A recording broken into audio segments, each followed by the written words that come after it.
Hello friends, ધોરણ 12 સમાજશાસ્ત્ર પાઠ 1 ભારતનું વસ્તી વૈવિધ્ય અને રાષ્ટ્રીય એકતા. મિત્રો, પાઠ ચાલુ કરતાં પહેલાં 12મા ધોરણનો આપણો પહેલો લેક્ચર છે, તો થોડીક 12મા ધોરણની પેપર સ્ટાઇલ વિશેની માહિતી મેળવી લઈએ, અભ્યાસક્રમની માહિતી મેળવીએ અને ત્યાર પછી આપણે પહેલા પાઠની શરૂઆત છે તે કરીશું. તો આપણે જોઈએ 12મા ધોરણની પેપર સ્ટાઇલ. મિત્રો, તમને બધાને ખ્યાલ છે તે મુજબ પેપર સ્ટાઇલમાં કુલ 100 ગુણનું 12મા ધોરણનું તમારું પ્રશ્નપત્ર રહેશે. હવે આ પેપર સ્ટાઇલ છે તે મુજબ તમારે પેપર આપવાનું છે, તો કયા પાઠમાંથી કેવા પ્રકારના પ્રશ્નો પૂછાય તેના વિશેની ચર્ચા આપણે જ્યારે પાઠ ચાલુ કરશું ત્યારે કરશું. અત્યારે માત્ર આપણે એ જ જોવું છે કે પ્રશ્નોનું માળખું કેવા પ્રકારનું છે, કયો પ્રશ્ન કેવી રીતે પૂછાય અને તેનો જવાબ છે તે કેટલો લખવો જોઈએ. કારણ કે તમે જે જવાબ લખો છો એ 3 કલાકની અંદર તમારે પેપર પૂરું કરવાનું છે. એ પણ એક કળા છે કે તમે 3 કલાકમાં વ્યવસ્થિત રીતે આખું પેપર પૂરું કરી શકો. બરાબર છે? તો સૌથી પહેલો પ્રશ્ન પૂછાય છે એમાં હેતુલક્ષી પ્રશ્નો, જેને આપણે MCQ કહીએ છીએ. તો હેતુલક્ષી પ્રશ્નો છે, MCQ છે, એ 15 માર્ક્સના પૂછાય છે. અત્યારની જે હાલ પેપર સ્ટાઇલ છે તે મુજબ 15 માર્ક્સના MCQ પૂછાય છે.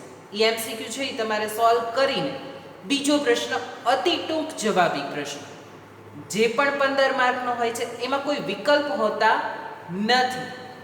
MCQ પણ 15 માર્કના હોય છે, 15 જ પ્રશ્નો હોય છે અને 15 પ્રશ્નના જવાબ તમારે આપવાના હોય છે. અતિ ટૂંક જવાબી પ્રશ્નો છે તેમાં પણ એ જ મુજબ કે 15 પ્રશ્ન પૂછાય, 15 પ્રશ્નના જવાબ તમારે છે તે આપવાના હોય છે. ત્યાર પછી છે ટૂંક જવાબી પ્રશ્નો, એટલે કે 2 માર્ક્સનો એક પ્રશ્ન હોય તેવા પ્રશ્ન. અતિ ટૂંક જવાબીમાં 1 માર્કનો પ્રશ્ન, એટલે 1 વાક્યમાં જવાબ છે એ તમારે લખવાનો હોય. તે પ્રશ્નોની અંદર તમને કોઈનું નામ પૂછી શકે છે, એટલે કે સમાજશાસ્ત્રીઓનું નામ, સુધારા કરનારાનું નામ, અથવા તો કોઈની વ્યાખ્યા, તેવું છે 1 માર્કમાં પૂછી શકે.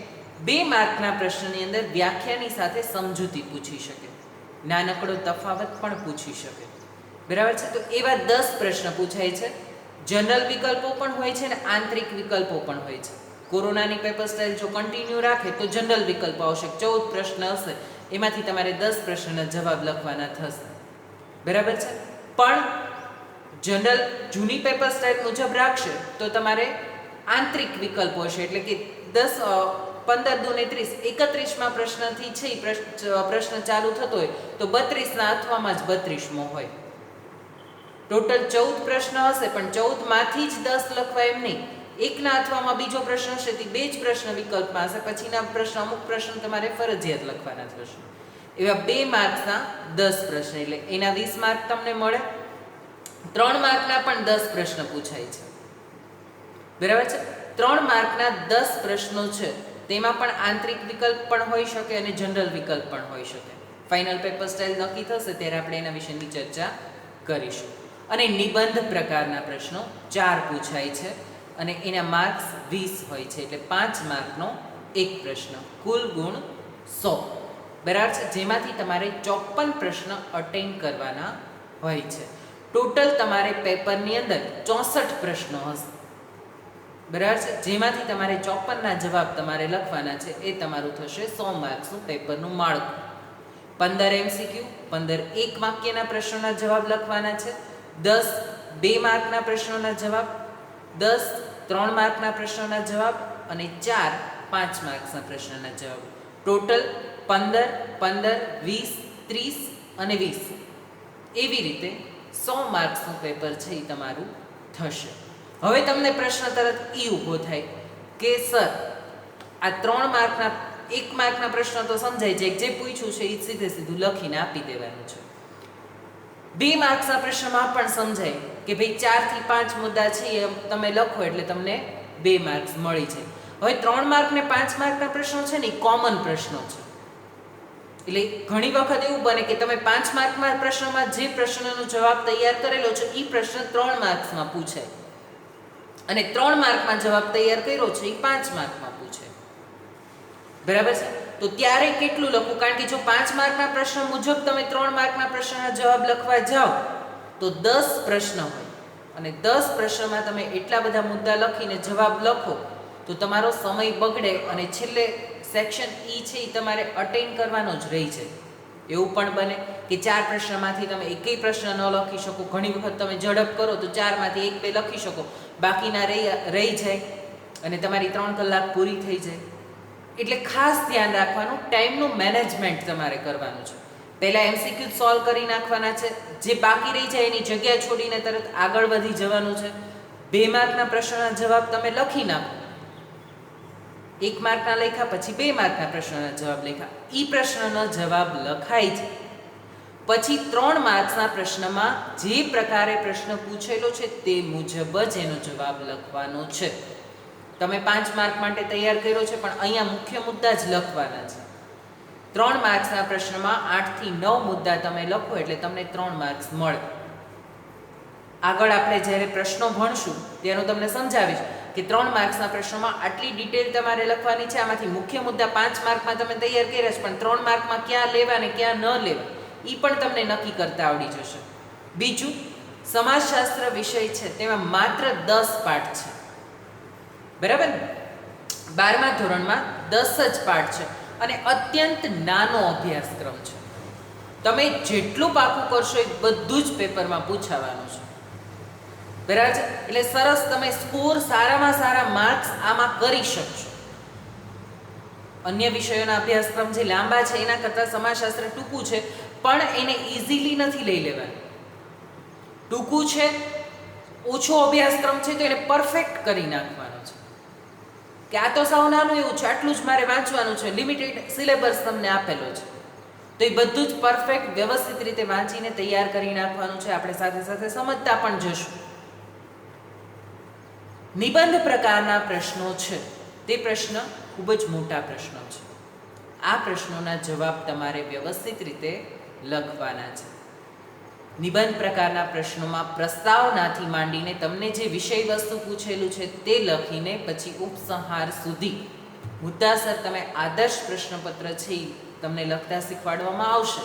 એ મુજબ તમે લખો તો તમે પૂરેપૂરા માર્ક્સ છે આમાં પણ કવર કરી શકો છો. મિત્રો, ગભરાઈ નથી જવાનું 3 માર્ક કે 5 માર્કના પ્રશ્નમાં. તમને ઇઝી આ જ પ્રશ્નના જવાબ પડશે કે 3 માર્ક્સના પ્રશ્નમાં તમે વિષય વસ્તુને લગતી માહિતી છે એ આપશો ને તો પણ 3 માર્કમાંથી 1.5 થી 2 માર્ક તો તમને તોય મળે. અને નિબંધ પ્રકારના પ્રશ્નમાં પણ આ જ પ્રકારે હોય છે, બરાબર છે? એટલે વ્યવસ્થિત નાનો એવો અભ્યાસક્રમ હોય તો આપણે વ્યવસ્થિત રીતે જવાબો છે એ લખી શકીએ અને બધું જ છે એ પાકું કરેલું છે. માત્ર તમારે શું કરવાનું છે, આખા વર્ષની મહેનત છે તેને કેટલી કલાકમાં દર્શાવવાની છે? માત્ર 3 કલાકમાં, બરાબર ને? તો 3 કલાકની અંદર તમારે આખા વર્ષની મહેનત કે તમે શું કરેલું છે. કોઈ વિદ્યાર્થી મૂંઝાવાની જરૂર નથી. બધાની યાદશક્તિ સારી છે, બધા જ હોશિયાર છે. તમને એનું એક પ્રૂફ આપું, તમે એમ કહો કે સર યાદ નથી રહેતું, તો એ તો શક્ય જ નથી. તમે ક્યારેય કોઈ બીજાના ઘરે જ વયા જાઓ છો? નહીં. ફિલ્મના ગીત તમને સાંભળવા ગમે છે ને? તો એ તમને શબ્દશઃ યાદ રહી જાય છે. જો તમારી યાદશક્તિ સારી ન હોય તો એ પણ તમને યાદ ન રહેવા જોઈએ. શું કામ યાદ રહી જાય છે? વારંવાર તેનું પુનરાવર્તન થાય છે એટલા માટે. અભ્યાસક્રમનું પણ આવું જ છે. 12માનું રિઝલ્ટ બધે જ ગણાય છે, તેનું મેરિટમાં પણ બધે કાઉન્ટ થાય છે. એટલે 12મું ધોરણ તમારા માટે ખૂબ જ અગત્યનું વર્ષ છે. 1 વર્ષની મહેનત તમારી લાઈફનો નિર્ણય લઈ શકે એવી છે. એટલા માટે વ્યવસ્થિત રીતે મહેનત કરીને આપણે છે એ આગળ વધીશું. પેપર સ્ટાઇલથી તમે પરિચિત થઈ ગયા છો. પ્રશ્નો છે એ આપણે પાઠની સાથે સાથે જ હું તમને સમજાવતો જઈશ કે આ પ્રકારના પ્રશ્ન પૂછાય. આપણે થોડોક અભ્યાસક્રમ ચાલે પછી તમને પ્રસ્તાવના કેવી રીતે લખવી, ઉપસંહાર કેવી રીતે લખવું અને વિષય વસ્તુમાં શું માગેલું છે ને એ કેવી રીતે જણાવવાનું છે તેના વિશેની પણ માહિતી છે એ તમને આપવામાં આવશે. અત્યારે આપણે પહેલો પાઠ છે તે શરૂ કરીએ. તો જોઈએ આપણો પહેલો પાઠ. પાઠનું ટાઇટલ છે ભારતનું વસ્તી વૈવિધ્ય અને રાષ્ટ્રીય એકતા. મિત્રો, તમે 1 થી 10 ધોરણ અને 11મા ધોરણ સુધી શાળાની અંદર જ ભણેલા છો, બરાબર ને? તો આ શાળાની અંદર તમારા માત્ર વર્ગખંડનું એક ઉદાહરણ લઈએ તો તમને ટાઇટલ સરસ સમજાઈ જશે કે ભારતનું વસ્તી વૈવિધ્ય. તમારા વર્ગખંડની અંદર માત્ર હિન્દુ ધર્મના હોય તેવા કેટલા વિદ્યાર્થીઓ છે, માત્ર મુસ્લિમ ધર્મના હોય તેવા કેટલા વિદ્યાર્થીઓ છે, ખ્રિસ્તી, જૈન, પારસી, બૌદ્ધ, કે તમારા વર્ગખંડની અંદર એક જ જ્ઞાતિના બધા વિદ્યાર્થીઓ છે? નહીં, અલગ અલગ જ્ઞાતિના લોકો છે, બરાબર. પછી તો કે ગ્રામ્ય વિસ્તારમાંથી આવતા લોકો છે, શહેરી વિસ્તારમાંથી આવતા લોકો છે, અમુક અન્ય રાજ્યમાંથી પણ આવીને વસેલા લોકોના પરિચયમાં તમે હશો. તમે જે વિસ્તાર મહોલ્લામાં રહો છો ત્યાં પણ તમે જોશો જુદી જુદી જ્ઞાતિના, જુદા જુદા ધર્મના, જુદા જુદા રાજ્યોમાંથી આવીને વસેલા લોકો પણ આપણી આસપાસ જોવા મળે છે. 9મા ધોરણની અંદર તમે ભારતના રાજ્ય બંધારણમાં જોઈ ગયા કે ભારત છે તે કેવો દેશ છે, કે ભારત બિન સાંપ્રદાયિક દેશ છે. એટલે અહીં દરેક ધર્મ પાળનારા લોકો વસી શકે છે, બરાબર. તો ભારતની વસ્તીમાં પણ કેવી જોવા મળે? વિવિધતા છે એ જોવા મળે છે. આ વૈવિધ્ય છે તે ધર્મ પ્રમાણે પણ હોય છે, જ્ઞાતિ પ્રમાણે પણ હોય છે, શિક્ષણ પ્રમાણે પણ હોય છે, સંસ્કૃતિ પ્રમાણે પણ હોય છે, બરાબર છે. કે ધર્મ પ્રમાણેનું વૈવિધ્ય હોય તો હિન્દુ, મુસ્લિમ, શીખ, ઈસાઈ, પારસી, બૌદ્ધ, જૈન, આવા અનેક ધર્મ પાળનારા લોકો છે એ આપણી આસપાસમાં હોય છે, આપણા પરિચયમાં હોય છે. ત્યાર પછી જ્ઞાતિ પ્રમાણે જોઈએ તો એમાં પણ વિવિધતા જોવા મળે છે. પહેલાંના સમયમાં છે 4 વર્ણ હતા: બ્રાહ્મણ, ક્ષત્રિય, વૈશ્ય અને શૂદ્ર. ત્યાર પછી જુદી જુદી જ્ઞાતિ અને પેટા જ્ઞાતિ અસ્તિત્વમાં આવી, બરાબર. તો અત્યારે અનેક જ્ઞાતિ અને પેટા જ્ઞાતિઓ છે એ જોવા મળે છે. તો આ પણ વિવિધતા છે તે જોવા મળે છે. આપણે જોઈએ તો આ બધાનો વૈવિધ્યની માહિતી છે એ મેળવવાની છે. અને બીજું વસ્તી એટલે જનસંખ્યા, બરાબર છે. કે ભારતમાં અત્યારે અંદાજિત 121 કરોડની વસ્તી છે એ 2011ની વસ્તી ગણતરી પ્રમાણે છે. અને 2021માં દર 10 વર્ષે વસ્તી ગણતરી થાય એટલે 2021માં આ વસ્તીનું માળખું છે એ કેટલું થશે? તો કે 141 કરોડ જેટલું છે એ આ વસ્તીનું માળખું થવાની શક્યતા છે, બરાબર. તો પ્રસ્તાવના છે એ જોઈએ તો વિદ્યાર્થી મિત્રો, ધોરણ 11ના પાઠ્યપુસ્તકમાં તમે સમાજશાસ્ત્ર વિષયનો પ્રારંભિક પરિચય મેળવ્યો. આપ સૌને હવે એ સમજ પ્રાપ્ત થઈ ગઈ હશે કે ભારતીય સમાજને સમજવા માટે ભારતની વસ્તીનું બંધારણ જાણવા કેટલું જરૂરી છે. એ વસ્તીનું બંધારણ કેવું છે, કયા ધર્મની વસ્તી કેટલા પ્રમાણમાં જોવા મળે છે, તે માહિતી પણ તમારી પાસે હવે હોવી જોઈએ. સમાજશાસ્ત્ર શું છે ખ્યાલ છે ને તમને? કે આપણે જે સમાજમાં રહીએ છીએ તેનો જ અભ્યાસ આપણે આ વિષયની અંદર કરવાનો છે. વળી ભારતીય સમાજને સમજવા માટે વિવિધ સામાજિક સંસ્થાઓ પણ જાણવી એટલી જ જરૂરી છે. આ બધી સંસ્થાઓ જુદી જુદી હોવા છતાં પરસ્પર ગાઢ રીતે સંકળાયેલી છે. કે દરેક સંસ્થાઓ અલગ અલગ છે છતાં પણ આપણે બધી સંસ્થાઓ એકબીજાની સાથે જોડાયેલી છે, એકબીજાની સાથે ગાઢ રીતે સંકળાયેલી છે. શિક્ષણ સંસ્થા છે તો તે પણ સમાજની સાથે સંકળાયેલી છે. તો આ દરેક સંસ્થાઓ છે એકબીજાની સાથે ગાઢ રીતે સંકળાયેલી છે, જે ભારતીય સમાજનું આગવું લક્ષણ છે. વિદ્યાર્થી મિત્રો, તમારા વર્ગખંડમાં જ તમે અવલોકન કરશો તો દરેક વિદ્યાર્થી જુદા જુદા ધર્મ જ્ઞાતિના હોવાનું માલુમ પડશે. અવલોકન કરવું એટલે જોવું, બરાબર છે. તમારા ક્લાસરૂમની અંદર જ તમે નજર નાખો તો તમને ખ્યાલ આવી જશે કે દરેક વિદ્યાર્થીઓ છે તે જુદી જુદી જ્ઞાતિના છે, અલગ અલગ ધર્મના છે, જુદા જુદા વિસ્તારમાંથી આવતા લોકો છે તે આપણા વર્ગખંડની અંદર જોવા મળે છે. આવું ધાર્મિક અને જ્ઞાતિનું વૈવિધ્ય હોવા છતાં ભારત એક અખંડિત રાષ્ટ્ર છે. કે બધાની સંસ્કૃતિ જુદી જુદી છે, બધાના વિચારો જુદા જુદા છે, બધાની ભાષા અલગ અલગ પ્રકારની છે. તમે મહારાષ્ટ્રમાં જશો તો મરાઠી ભાષા બોલતા લોકો તમને જોવા મળશે, પંજાબમાં જાઓ તો પંજાબી ભાષા બોલતા જોવા મળશે, દક્ષિણ ભારતમાં જાઓ તો તમને તમિલ, તેલુગુ, કન્નડ, મલયાલમ ભાષા બોલતા લોકો છે એ જોવા મળશે. બરાબર છે. તો અલગ અલગ વિસ્તારમાં અલગ અલગ પ્રકારની ભાષા, જુદા જુદા પ્રકારની સંસ્કૃતિ ધરાવતા લોકો છે તે તમને જોવા મળે છે. તો આ દરેક લોકોની સંસ્કૃતિ, દરેક લોકોની ભાષા, દરેક લોકોનું જ્ઞાતિ વૈવિધ્ય હોવા છતાં ભારત કેવું રાષ્ટ્ર છે? અખંડિત રાષ્ટ્ર છે. અંતે તો આપણે બધા કેવા છીએ? ભારતીય છીએ અને એક થઈને રહીએ છીએ. એટલે જ કીધું છે ને કે રાષ્ટ્રીય વિવિધતામાં એકતા. આટલી બધી વિવિધતા હોવા છતાં આપણા દેશમાં એકતા છે તે જોવા મળે છે. ભારતીય સમાજમાં પૂર્વ, પશ્ચિમ અને ઉત્તર, દક્ષિણ એ દરેક વિભાગમાં લોકોની રહેણી કરણી, જીવનશૈલી, પહેરવેશ, આર્થિક પ્રવૃત્તિ, રિવાજો, ઉત્સવો, તહેવારો, ભાષા, તીર્થધામ વગેરેમાં અનેક પ્રકારનું સાંસ્કૃતિક વૈવિધ્ય જોવા મળે છે. કે ભારતીય સંસ્કૃતિમાં તમે જુઓ તો દરેક લોકોની જીવનશૈલી અલગ અલગ પ્રકારમાં વિસ્તારમાં રહેતા લોકો, તમે 11મા ધોરણમાં ભણી ગયા માતૃસત્તાક કુટુંબ વ્યવસ્થા, પિતૃસત્તાક કુટુંબ વ્યવસ્થા, માતૃમૂલક કુટુંબ વ્યવસ્થા, પિતૃમૂલક કુટુંબ વ્યવસ્થા. બરાબર. તો આ પ્રકારની કુટુંબ વ્યવસ્થા છે એની જીવનશૈલી છે, રીત રિવાજો, રહેણી કરણી, ભાષા, તીર્થધામો, જુદા જુદા વિસ્તારમાં અલગ અલગ પ્રકારના તીર્થધામો આવેલા છે. તો આ બધામાં છે તે વિવિધતા જોવા મળે છે, અનેક પ્રકારનું વૈવિધ્ય જોવા મળે છે. આ સાથે આ સંસ્કૃતિ, વૈવિધ્ય અને વારસો આપણને ભારતના નાગરિક હોવાનું ગૌરવ અપાવે છે. કે આ સંસ્કૃતિ છે એ આપણે ભારતના નાગરિક છીએ તેનું આપણને ગૌરવ અપાવે છે. કે વિશ્વની અંદર આપણે એ બાબતનું ગૌરવ અનુભવીએ છીએ કે હું ભારત દેશનો રહેવાસી છું, કે ભારતનો નાગરિક છું. હું જે દેશમાં વસવાટ કરું છું તેણે સમગ્ર વિશ્વને વસુધૈવ કુટુંબકમની ભાવનાનો ખ્યાલ આપેલો છે,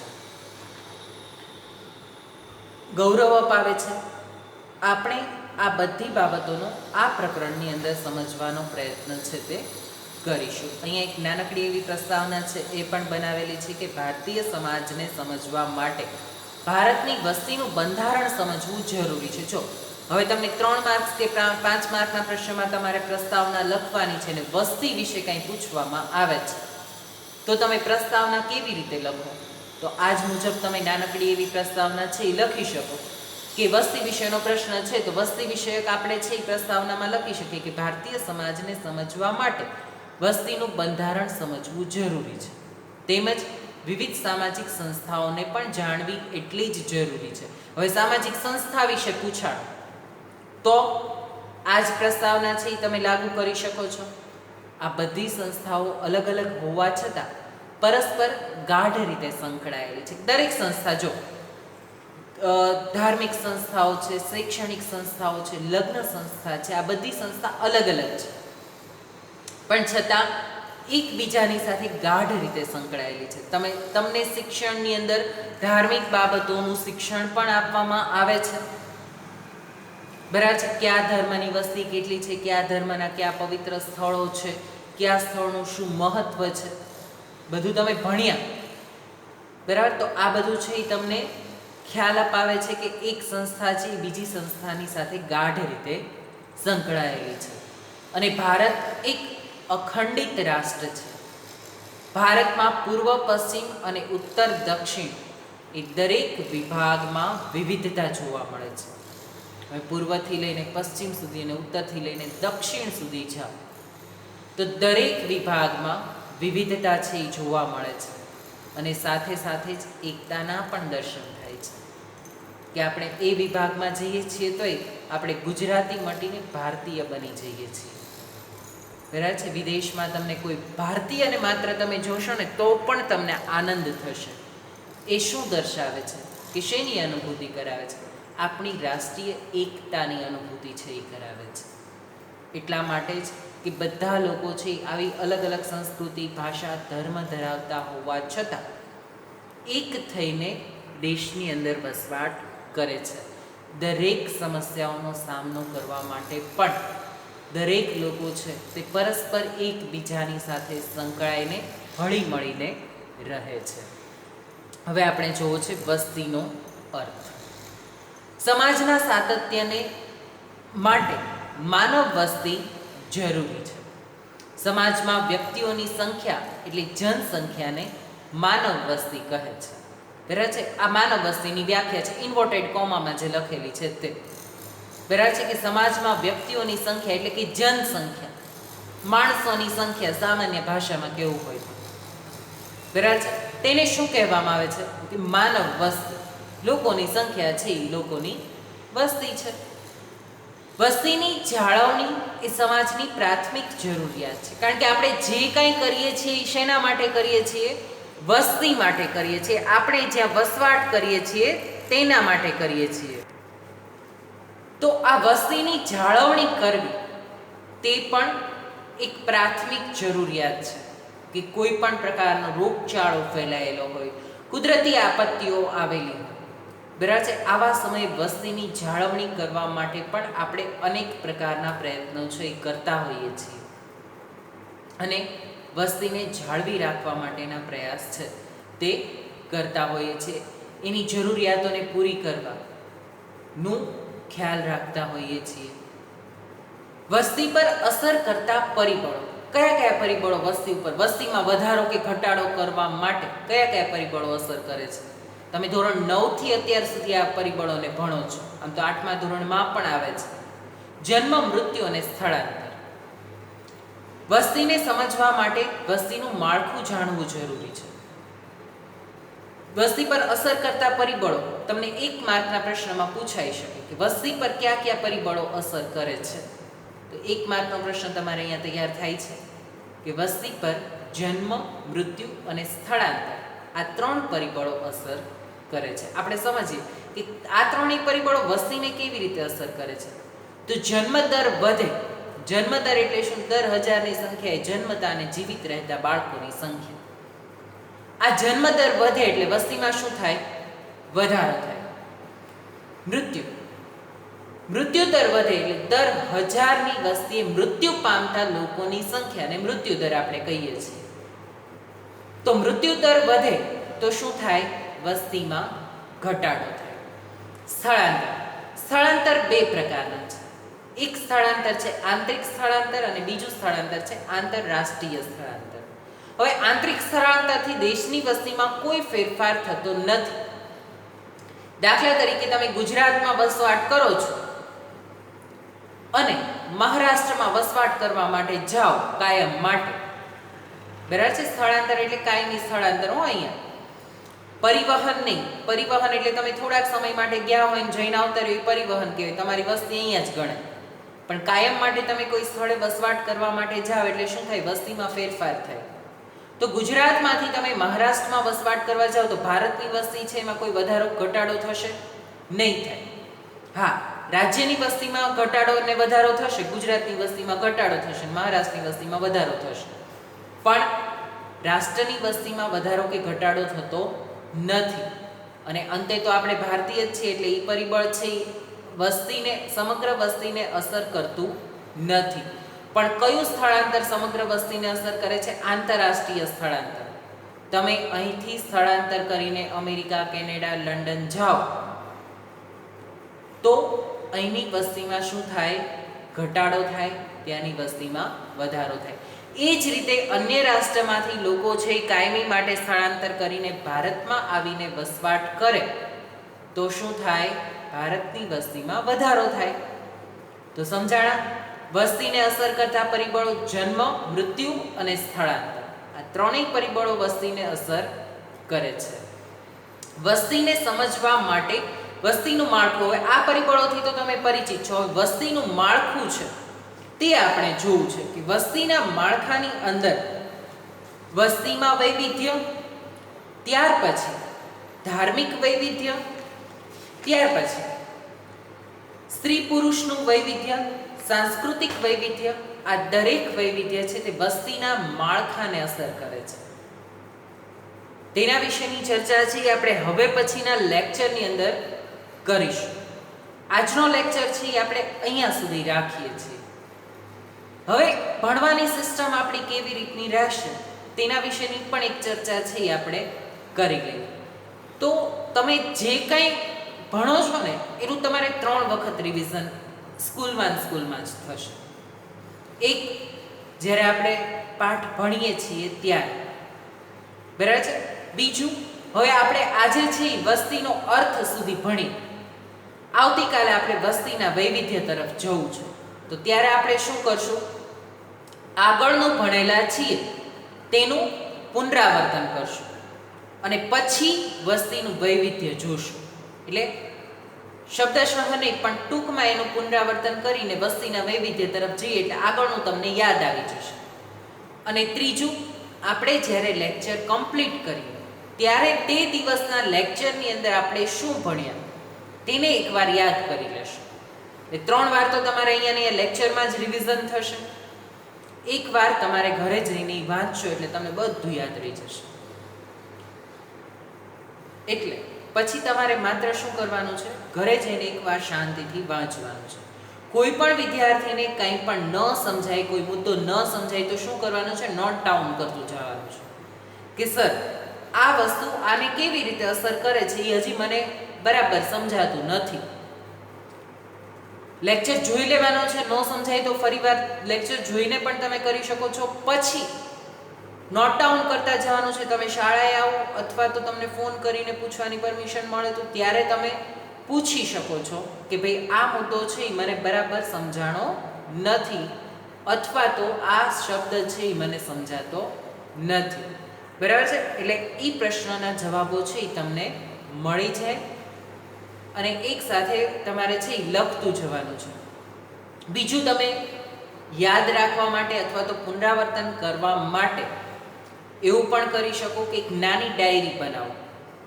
એ ડાયરીની અંદર દાખલા તરીકે સમાજશાસ્ત્રની ડાયરી છે તો સમાજશાસ્ત્રના પહેલા પાઠનું એને ટાઇટલ આપો કે ભારતનું વસ્તી વૈવિધ્ય અને રાષ્ટ્રીય એકતા. અંદરના મુદ્દા છે, જે મુખ્ય મુદ્દાઓ તમને પુસ્તકમાં આપેલા જ છે. સૌથી પહેલો મુદ્દો કયો છે? તો કે પ્રસ્તાવના છે. બીજો મુદ્દો શું છે? વસ્તીનો અર્થ છે. ત્રીજો મુદ્દો વસ્તીમાં વૈવિધ્ય છે. વૈવિધ્ય કયું? તો કે ધાર્મિક વૈવિધ્ય છે, સાંસ્કૃતિક વૈવિધ્ય છે, સ્ત્રી પુરુષનું વૈવિધ્ય છે. આ પ્રકારનું વૈવિધ્ય એ મુખ્ય મુદ્દાઓ જ માત્ર એમાં લખવાના છે. એનું ડિસ્ક્રિપ્શન કાંઈ જ નહીં. તમે જ્યારે પુનરાવર્તન કરવા બેસો છો ત્યારે માત્ર એ મુદ્દો વાંચવાનો, પછી તમારે મનમાં યાદ કરવાનું કે આ મુદ્દાની અંદર લખવાનું શું આવે. એટલે તમને યાદ આવતું જશે કારણ કે તમે લેક્ચર જોયેલા છે. ક્લાસની અંદર પણ પછી આપણે ભણશું ત્યારે પુનરાવર્તન પાછું કરશું કે તમે ક્લાસરૂમની અંદર પણ ભણેલા છો તો તમને બધું યાદ આવતું જશે. જે વસ્તુ તમને યાદ આવતી નથી તેને શું કરવાનું છે? ત્યારે ને ત્યારે પુસ્તક ખોલીને જોઈ લેવાનું છે કે આ મુદ્દામાં શું આવે, મને કેમ સાવ યાદ નથી. તમે મુદ્દો જોશો ને એટલે તરત તમને યાદ આવી જશે. એ પરીક્ષામાં તમારે જ્યારે પ્રશ્ન પૂછાય ને ત્યારે તમારી ડાયરી તમારી સામે આવશે. એટલે લઈ નથી જવાની પણ તમને દેખાશે કે આ મુદ્દા છે મેં આવી રીતે વાંચેલા છે તો મુખ્ય મુદ્દા સર તમે જવાબ લખો ત્યારે તમે મુખ્ય મુદ્દા ટાંકીને અંદર લખવાનું છે એ તરત જ લખી શકશો. મહેનત કરવાની છે દરેકે, પરંતુ આયોજનબદ્ધ મહેનત કરવાની છે. ગધેડાની જેમ મહેનત નથી કરવાની. બરાબર છે. આયોજનબદ્ધ મહેનત કરશો તો ઓછી મહેનતે સરસ સફળતા મળશે અને તમે ધાર્યું પરિણામ છે એ લાવી શકશો. બરાબર છે. આજનો લેક્ચર અહીંયા સુધી રાખીએ છીએ. આજના લેક્ચરની અંદર આપણે પેપર સ્ટાઇલ સૌથી પહેલાં સમજ્યા અને ત્યાર પછી ભારતનું વસ્તી વૈવિધ્ય અને રાષ્ટ્રીય એકતા તેના વિશેની વાત કરી, પ્રસ્તાવના જોઈ અને વસ્તીનો અર્થ જોયો. હવે પછીના લેક્ચરની અંદર આપણે વસ્તીમાં વૈવિધ્ય, જેમાં ધાર્મિક વૈવિધ્ય વિશેની વાત છે તે કરીશું. ત્યાં સુધી રાખીએ છીએ. Thank you. Have a nice day. Good bye.